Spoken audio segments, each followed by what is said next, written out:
Is plastic surgery addictive? I've had a bump taken off my nose, I've had my breasts done, and I've had liposuction of my hips and thighs. Next, I would like to have maybe my eyes done and a tummy tuck. You know in your house when you paint one room, then the rest of the house looks dingy? Same thing, except with knives. 27-year-old Holly has had breast implants, Botox, and lip injections. Is Holly addicted to plastic surgery? I don't think in any way that I'm addicted to plastic surgery. I don't think I'm a beauty junkie. But now Holly wants liposuction to slim her belly, hips, and thighs. It's something I've wanted to do for a long time. I've gained about 60 pounds. I don't really feel like this is me. I don't feel this is where I am or where I should be. I've just gotten to a point where I'm not really happy with where I'm at, and I would like to change it. Maybe it's not an addiction. Maybe Holly is a realist who understands that beauty is rewarded. In a hidden camera experiment, we test whether the numbers of strangers willing to share a secret with Mary will change when we change her from beauty to beast.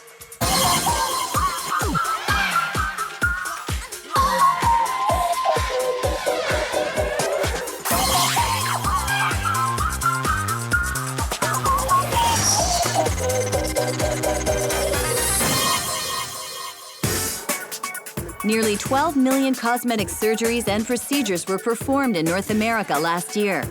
And 2 out of 3 first-time plastic surgery patients go back for more surgery. I had a lower body lift followed by an arm lift, and I had my thighs lifted and breast lift with implants. I've had a boob job, I had my eyes done, I had a little mini tummy tuck, and some lipo on my love handles. Dr. Lloyd Carlson has been a plastic surgeon for 38 years. Everybody's concerned when they have their first operation. And I think once they've had that, they realize that today it's not a big deal to have an operation. 27-year-old Holly has had 3 cosmetic procedures and is about to get liposuction. I thought years ago that it would be a really great idea to get a boob job. So I did that. It turned out to be something that was kind of a positive experience. I've also had my lips done. I actually like the way it looks. I have fun with it. I've had Botox done once and I hated it. I would never do it again. I kind of felt like the Joker. I had no expression in my face whatsoever. Now I'm getting liposuction. I don't think I've quite reached the point where people look and say, wow, that's a fat girl. I don't think I'm at that point quite yet. I've been thinking about it for a long time, so it's time to do something about it. Steve Jordans teaches psychology at the University of Toronto. Being perceived as attractive carries social privileges. In fact, others are even more willing to divulge secrets to those they're attracted to. In a hidden camera experiment, we put this research to the test. We're sending beautiful Mary to a busy downtown street corner to pose as a grad student writing a book about secrets, to find out how many passers-by will be willing to share a secret with her in 1 hour. Would you guys help me? I'm putting together my thesis, and I'm getting people to write down their secrets. I don't think I have a secret. No? Okay, thanks. Would you be able to help me? I'm putting together my thesis. No? Would you be able to help me? I'm putting together my thesis. No? Okay. Beautiful Mary is not off to a good start. That is a lot to ask, Mary. Excuse me, just a second. My thesis is about the affair you're having with your secretary. Okay, just write it all down. Excuse me, could you help me? I'm doing a thesis for my final project at school. Right. Finally, this guy breaks the ice. Would you be willing to write down your deepest, darkest secret, fold it up, and put it in the ballot? Thank you. Yay. This is terrible. No, it's great. I feel guilty over No. The deeper and darker, the better. Thank you so much. Nice day. I'm getting people to write down their secrets. I don't know if I really have any secrets. Well, there's something... Okay, I got it. Okay. Excuse me. I'm putting together my thesis. Would you help me? Would you write down your deepest, darkest secret? I'm just getting everybody's secrets. Write them down, put them in my ballot box. Secrets? What do you mean? Yeah, whatever secret you want to tell. Awesome, thank you. I would have read every secret by now. Are you kidding? As they walked away, I'd be reaching into the box and reading their secret, and then pointing and laughing. I would like, oh, sucker! I got your number! It's because I'm not pretty. Not everyone wants to share a secret. Excuse me. Oh, you're too busy? Okay. I'm doing a thesis for a final project for school. Okay. Sorry, I don't have time right now. Oh, thanks. None of the girls are answering, and that's because chicks are too smart. These women are too busy scurrying away to cover up their secrets. Gotta wash that stain. I'm getting everybody to write down their secrets. Totally anonymous. Fold up. I don't know. It's totally anonymous. These guys are a definite no. Excuse me. I'm putting together. No? Okay. But 48% of passersby were willing to share a secret with beautiful Mary. She looked proper, I guess, and she looked clean, and so I was okay to go up to her and share something with her.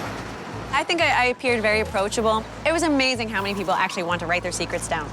Research suggests that sharing secrets is a very intimate act, so it's not surprising that people would be willing to share their secrets with a beautiful woman like Mary.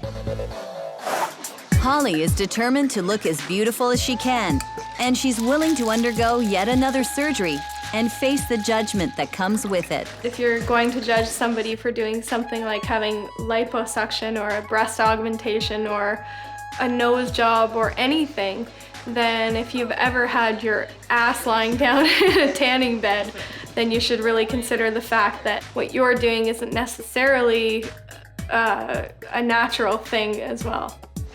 I get judged left, right, and center, and I just really don't care what people think at this point, so this is a decision I've made on my own without considering them. I stand my ground as far as who I am and what I do, and I always will.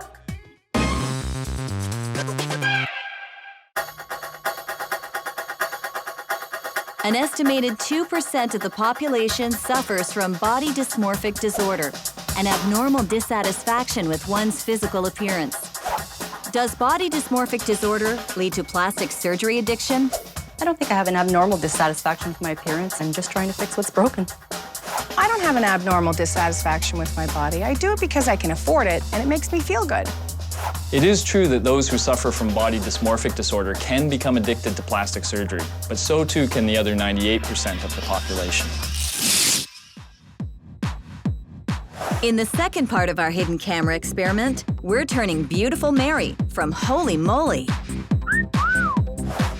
to Moly Mary.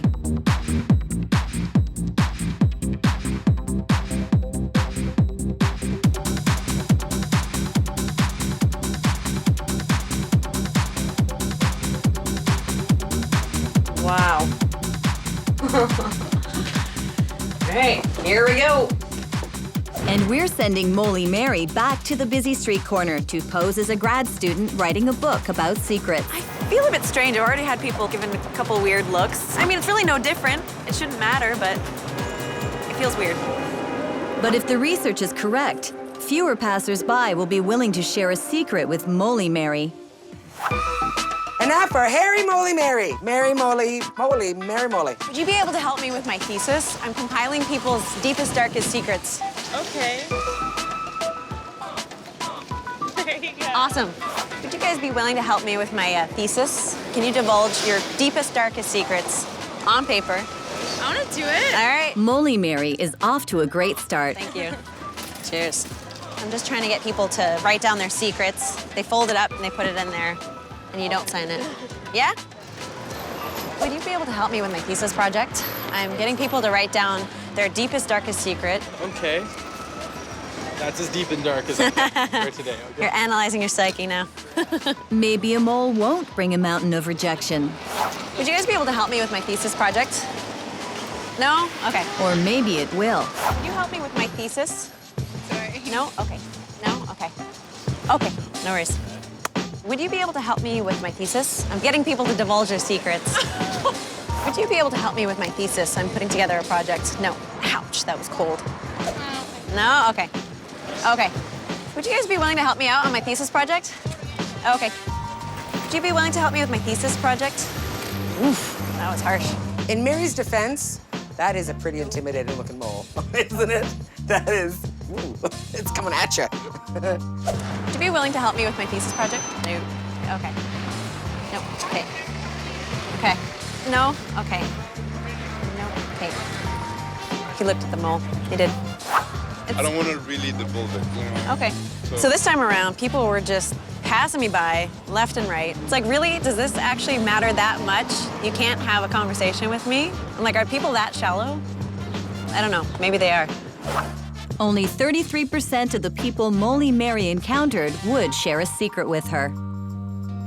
That's less than the 48% of people who shared a secret with beautiful Mary. This experiment demonstrates how even a relatively small change in appearance can lead to a very dramatic change in how people react.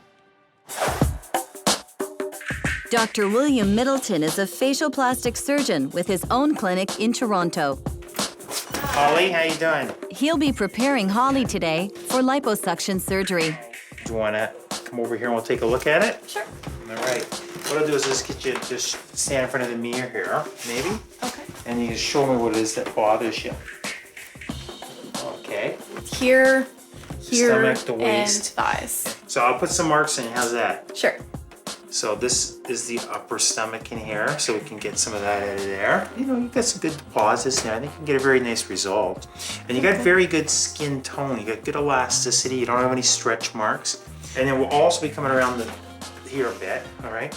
We'll come right around to the back here, the midline of the back pretty much. Okay. All right? The incisions leave little scars. Okay. And what we'll do is hide them in the creases down in here. Okay. Okay, so you have one on either side. And then we'll hide a couple in your belly button away from, you've already got it pierced. Yeah. So we'll just do a couple more on the inside. Using the same 2 incisions here, all Yeah. right, we can come down the thigh. And we'll come into this area right in here. As much as you can take out of there would be Right awesome. You'll get a nice result. Liposuction surgery is not without risk. Holly could face complications. Skin dimpling. Liposuction can create dimpling in the skin that is permanent. Scarring. Poor healing of the small incisions made to extract the fat can result in scarring. Asymmetry. Excessive liposuction can leave unevenly distributed fat pockets that create an asymmetrical appearance. Holly is willing to take on the risks of surgery to slim her belly, hips, and thighs. She arrives at the clinic on surgery day. I'm a little nervous today. I'm just kind of hoping that everything goes well. I don't think that having experience with different procedures really helps because every procedure is different. Comparing lips, boobs, lipo, they're all completely different things with completely different procedures and recoveries. Hi, good morning. Hello. How are you feeling today? Nervous. Are you? Yeah. Well, that's not so good. But anyway, you had nothing to be nervous about. No. I don't think that it's something that's gonna change my life. I think it's gonna change my dress size.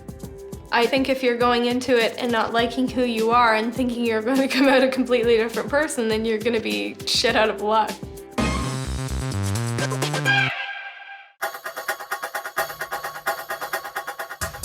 Research reports that beautiful people tend to be more confident and more likely to feel they control their own lives. Others expect them to be sexually experienced and more romantic. Are you kidding me?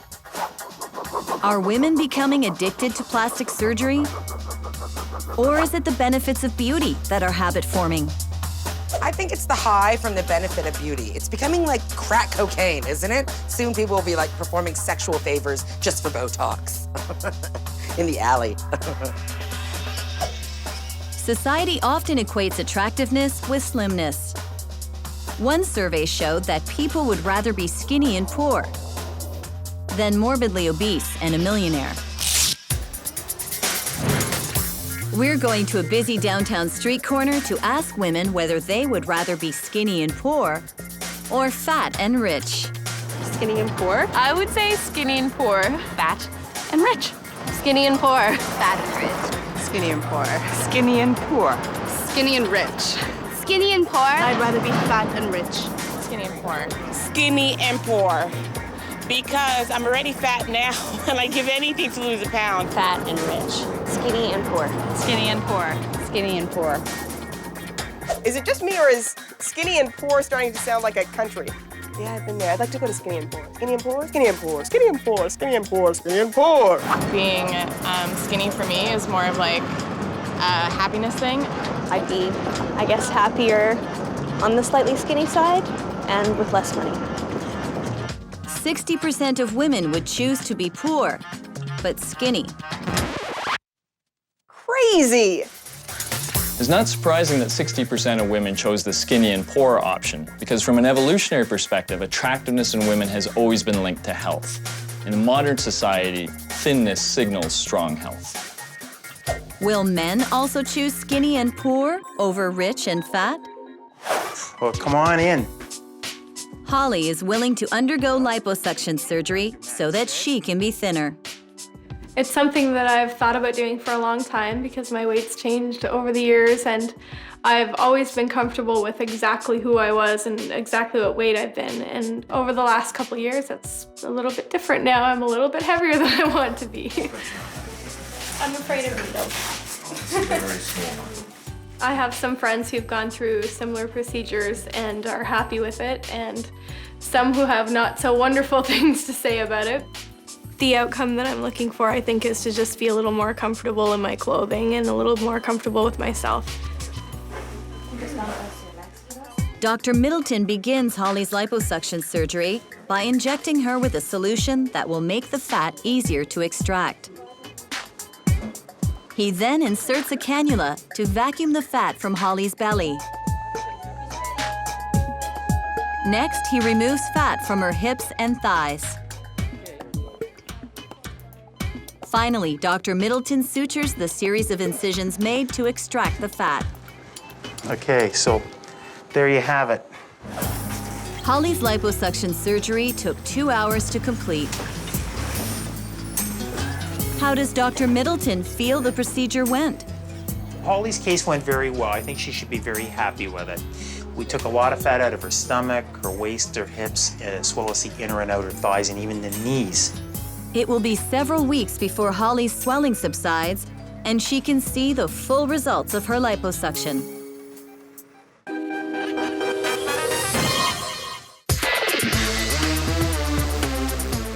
Plastic Surgical Nursing magazine suggests that cosmetic surgery may be a biological adaptation that enhances women's reproductive successes by making them appear younger and more fertile. Does anyone else find that creepy? Plastic Surgical Nursing magazine. That's when you put a cover on when you're reading on the subway. Before I had my surgery, I was way too shy to go out and date. But after I had my breast augmentation, I gained more confidence, and it helped me start a family, and it helped me have my son. Is plastic surgery an evolutionary advance? I don't think it's an evolutionary advance, because if it was, surgeries would be more like, getting gills or lasers that shoot out of your eyes, or like an extra finger, or really extra big ears, or, stuff like that. We're going to a busy downtown street corner to ask men whether they would rather be skinny and poor or fat and rich. Fat and rich. Fat and rich. Skinny and poor is very good. Skinny and poor. Fat and rich, honestly. Fat and rich. Fat and rich. Fat and rich. Fat and rich. I'd like to be skinny and rich. Skinny and poor. I'd rather be fat and rich. Obese and rich. Fat and rich. It depends how fat, I guess. I mean, if you're incapacitated to the point where, you can't really enjoy your wealth, then maybe it'd be a different answer. But if you're just a fat guy who's really rich, you can still have a good time that way. If I can't roll over and rub the money all over my chest, then I don't know if it'll be worth it.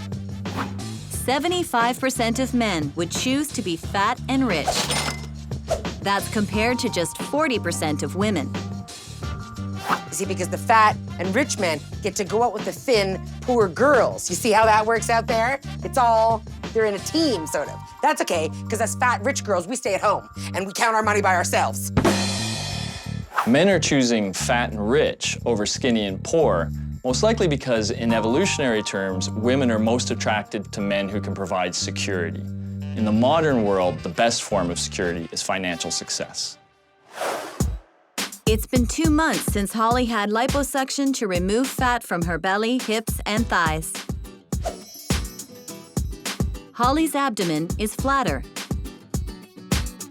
Her hips are narrower. And her thighs are slimmer. The differences at this point I see mainly are in my stomach. I don't have the little extra that I wanted to get rid of before, and I'm happy about that.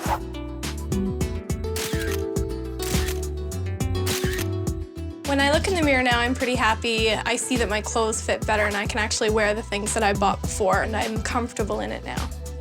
Having the surgery has definitely changed my size. I never expected it to change my life from the beginning, and I still don't think it has now. I go back and forth with confidence. Sometimes I feel very, very confident, and sometimes I don't. And I think this will definitely help to ensure that I'm confident more of the time. Now that Holly's had breast implants, lip injections, Botox, and liposuction, does she think she's a plastic surgery addict? I absolutely do not think I'm a plastic surgery addict. I'm happy with the results, and I would do it again.